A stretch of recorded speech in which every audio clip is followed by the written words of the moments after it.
사랑하는 새벽기도 동역자 여러분, 영계세 회원 여러분, 해외에서 이 방송을 시청하고 계시는 시청자 여러분, 세계 각 나라에 파송된 선교사님들과 가족 여러분, 병원에서 이 방송을 시청하고 계시는 믿음의 가족 여러분, 그리고 오늘 처음 뵙는 시청자 여러분, 세상에 소망의 소식을 전파하는 철수목사TV는 여러분을 진심으로 환영하고 축복합니다. 오늘은 8월 4일 수요일입니다. 이 시간 하나님의 은혜를 사모하는 여러분의 마음속에 넘치는 평강 주시기를, 치료하는 광선을 비추어 주셔서 모든 질병을 씻은 듯이 낫게 해 주시기를, 온갖 악한 전염병으로부터 지켜주시기를 기원합니다. 그리고 좋은 것으로 여러분의 기도에 응답해 주시며 모든 쓸 것을 풍성하게 채워주시기를, 여러분의 인생을 예수 그리스도의 이름으로 회복시켜 주셔서 올해가 여러분의 생애에 최고의 해가 되게 해 주시기를 축원합니다. 마지막으로 여러분의 영혼이 잘됨같이 여러분의 범사가 잘되고 강건하기를 축원하면서 오늘의 새벽기도회를 시작하겠습니다. 철수목사TV는 매일 이른 아침마다 집으로 배달되는 신선한 목장의 산양우유처럼 여러분의 영혼에 유익이 되기를 소망합니다. 지금부터 기도회를 시작하겠습니다. 사도신경을 암송함으로 신앙을 고백하겠습니다. 전능하사 천지를 만드신 하나님 아버지를 내가 미사오며 그 외아들 우리 주 예수 그리스도를 미사오니, 이는 성령으로 잉태하사 동정녀 마리아에게 나시고 본디오 빌라도에게 고난을 받으사 십자가에 못 박혀 죽으시고 장사한 지 사흘 만에 죽은 자 가운데서 다시 살아나시며 하늘에 오르사 전능하신 하나님 우편에 앉아 계시다가 저리로서 산자와 죽은 자를 심판하러 오시리라. 성령을 미사오며 거룩한 공예와 성도가 서로 교통하는 것과 죄를 사하여 주시는 것과 몸이 다시 사는 것과 영원히 사는 것을 미사옵나이다. 아멘. 다같이 찬송가 407장 구주와 함께 나 죽으서니를 함께 부르겠습니다.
지금은 하나님의 말씀인 성경을 한 목소리로 크게 읽는 시간입니다. 같이 읽으실 오늘의 말씀은 사무엘상 17장 48절부터 49절까지입니다. 성경에 이르시기를 하나님의 말씀을 읽는 자가 복이 있다고 하였습니다. 오늘의 말씀이 여러분의 인생을 바꾸어 놓을 것입니다. 다 같이 읽으시겠습니다. 시작. 블레셋 사람이 일어나 다윗에게로 마주 가까이 올 때에 다윗이 블레셋 사람을 향하여 빨리 달리며 손을 주머니에 넣어 돌을 가지고 물매로 던져 블레셋 사람의 이마를 치매 돌이 그의 이마에 박히니 땅에 엎드러지니라. 아멘. 사랑하는 시청자 여러분, 오늘은 다윗의 물맷돌이라는 제목으로 하나님의 말씀을 함께 상고해 보고자 합니다. 지금부터 시냇가에 널린 보잘것없는 흔하디 흔한 물맷돌이 세계의 역사를 바꾸어 놓은 흥미롭고 놀라운 이야기를 들려드리겠습니다. 새벽부터 웬 돌 이야기냐고 어리둥절 하실 분이 계실지 모르겠습니다. 그러나 이 돌 이야기는 바로 우리의 이야기일 수도 있으니 끝까지 관심을 가지고 들어주시기 바랍니다. 지금으로부터 약 3천여 년 전에 인류의 역사를 바꾸어 놓을 뻔한 세기의 전투가 이스라엘 영내에서 발생했습니다. 백전노장 골리앗 장군이 이끄는 블레셋 나라 군대가 이스라엘의 국경을 넘어 에베스다함에 진영을 갖추었습니다. 이에 이스라엘 나라도 맞은편 엘라골짜기에 항우를 벌리고 적과 대치했습니다. 그러나 신장만 해도 무려 3m나 되는 장신이며 완전 무장한 골리앗과 그의 군사들 앞에서 이스라엘 군대는 형편없이 위축되었고 전투도 시작하기 전에 벌써 패색이 짙었습니다. 전쟁이 블레셋의 승리로 거의 끝나는 것처럼 보였습니다.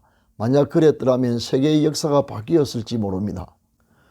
그런데 그때 아버지의 심부름으로 전쟁에 나간 3명의 형들에게 양식을 전하러 갔던 소년 다윗이 전장에 나타났습니다. 그는 거룩하신 하나님과 그 군대를 모욕하는 골리앗을 보고 억누를 수 없는 어분이 일어났습니다. 다윗은 그런 골리앗을 도저히 용납할 수가 없었습니다. 마침내 왕의 허락을 받아 골리앗을 상대하는 전투에 자원 참여합니다. 골리앗 장군이 백전노장인데다 완전 무장을 하고 강력한 무기를 소지하고 있음에 비해 다윗은 평상복인 작업복 차림에 무기라고는 양을 칠 때 사용하는 목동의 주머니가 전부였습니다. 각종 중무기로 무장한 골리앗과 징집 연령에도 미치지 못한 어린 소년 다윗과의 전투는 그러나 모든 사람의 예상을 깨고 순식간에 다윗의 승리로 싱겁게 끝나고 말았습니다. 어떻게 이런 일이 가능했을까요?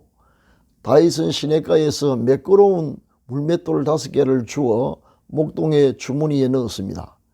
그리고 골리앗을 향해 돌진하면서 그 돌을 꺼내 물매로 던졌는데 그게 골리앗의 이마에 정통으로 날아가서 박히는 바람에 골리앗은 그 자리에서 어이없이 즉사하고 말았습니다. 흔하디 흔해서 너무나 평범하고 보잘것없는 시냇가의 돌 한 개가 한민족의 운명을 이렇게 바꾸어 놓았던 것입니다. 우리는 이 기사를 통하여 우리의 삶의 승리를 가져다 줄 엄청난 큰 비밀을 발견할 수 있습니다. 아무리 별것 아닌 돌 하나에 불과할지라도 그것이 다윗의 손에 붙잡혔을 때 얼마나 놀라운 일이 일어났는가에 우리의 관심을 집중해 봅시다. 이것은 단순히 돌 이야기가 아니고 바로 우리 자신의 이야기일 수도 있습니다. 우리는 비록 그저 시냇가에 널려있는 희소가치라고는 손톱만큼도 없는 돌멩이처럼 별 볼 일 없는 인생이라 할지라도 전능하신 하나님의 손에 붙잡히게 되면 엄청난 일을 해낼 수 있습니다. 누대로 인류 역사 발전에 크게 공헌했던 사람의 면면을 살펴보면 그 사실을 쉽게 알 수 있습니다.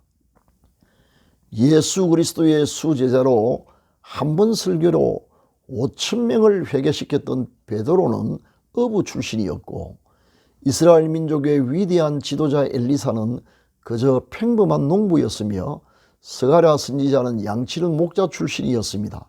19세기에 세계적인 부흥을 이끌었던 D.L. 무디는 제과점의 영업사원이었고 세계 선교사의 위대한 족적을 남긴 윌리엄 캐리는 구두 수송공 출신이었습니다. 이들 모두 다윗의 물맷돌처럼 특출한 데가 거의 없는 평범한 사람들이었습니다. 그러나 다윗의 손에 들린 돌멩이처럼 이들이 하나님의 손에 붙잡혔을 때 자신들의 능력을 뛰어넘는 위대한 일을 감당할 수 있었습니다. 바울은 자신의 능력의 비결에 대해 다음과 같이 털어놓았습니다. 빌립보서 4장 13절을 인용합니다. 내게 능력 주시는 자 안에서 내가 모든 것을 할 수 있느니라. 아멘. 또 이런 고백을 했습니다. 디모데전서 1장 12절을 인용합니다. 나를 능하게 하신 그리스도 예수 우리 주께 내가 감사함은 나를 충성되이 여겨 내게 직분을 맡기심이니. 그의 이런 고백을 통해 우리는 바울이 능력의 비밀을 깨달았음을 알 수 있습니다. 가장 중요한 사실은 능력은 우리 자신에게 있는 것이 아니라 주님에게 있으며 우리가 그 주님의 손에 붙잡힐 때 모든 것이 가능하고 무슨 일이든지 해낼 수 있다는 것입니다. 우리는 이 교훈을 절대로 잊지 말아야 할 것입니다. 낙심과 시리에 빠지게 되는 가장 큰 이유는 능력 주시는 분을 바라보지 않고 형편없는 우리 자신을 바라보기 때문입니다. 그러나 아무리 부족하기 그지없는 우리라 할지라도 주님의 손에 붙잡히기만 한다면 이야기는 달라질 수밖에 없습니다. 가장 못난 설교자인 제가 용기를 가지고 유튜브 방송 설교를 계속하는 것도 저는 비록 부족할지라도 제게 능력 주시는 분을 항상 바라보기 때문입니다. 이제 다윗의 물맷돌이 주는 몇 가지 교훈을 정리하고 말씀을 마치도록 하겠습니다. 첫째, 하나님은 평범한 사람을 사용하여 위대한 일을 행하신다는 사실입니다.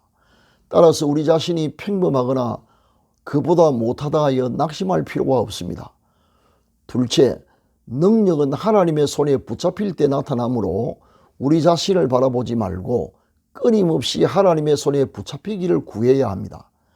셋째, 마지막으로 어떤 큰 역사가 우리를 통해 일어났다고 하더라도 절대 자만해서는 안 된다는 사실입니다.